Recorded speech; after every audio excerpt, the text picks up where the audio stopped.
So let's take a closer look at the controller now, and we'll go through the various different drones from the Spark through to the Mavic 2 and look at the various controllers.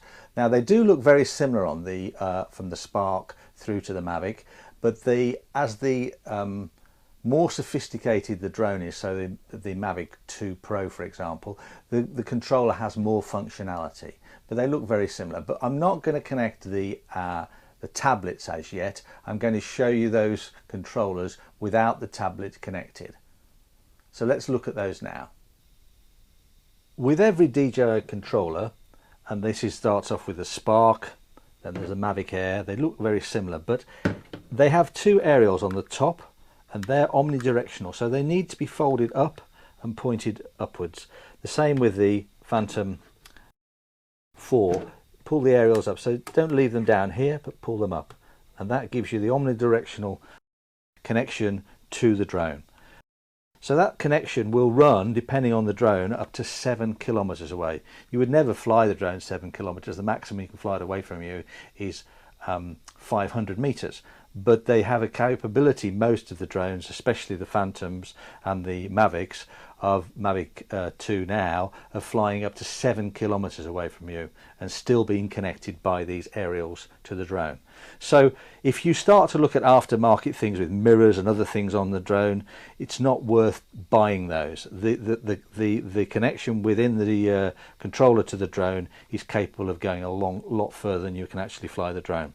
So as the drones get more expensive, they get more sophisticated, but every controller has a return to home button. So if you press that button, no matter where the drone is, the drone will return to where it took off, if that's what you've set it to do. And the return to home button on these controllers is physically there. So that's the home button. This is the start button. So if I want to start, it's a short press and a long press, and then that starts the controller off.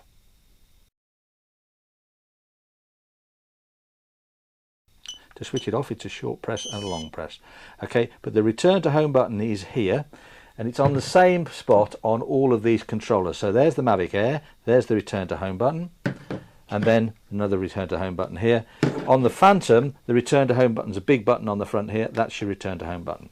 So every controller will have a return to home button. Also, it has a button to start taking photographs or taking individual images, or starting a video. So the red dot is the video, the camera is the photograph, and the same here. This has the similar buttons. The red button is the video button, this button here is the photograph button. Also, these controllers have two wheels. You can see them here, and these allow you to access the camera. So this wheel moves the camera up and down, the pitch of the camera, from horizontal down to vertical. So as you move the wheel, the camera will move from this position to this position as you move the wheel. The other wheel accesses the camera settings while the drone is in the air.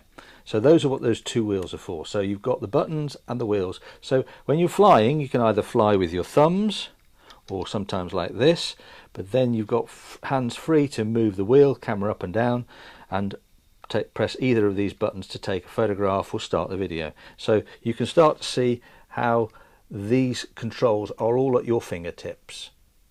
If you enjoyed this video, then subscribe to the channel, or watch the next video in the playlist, or the new videos that we've just recently downloaded. Bye for now.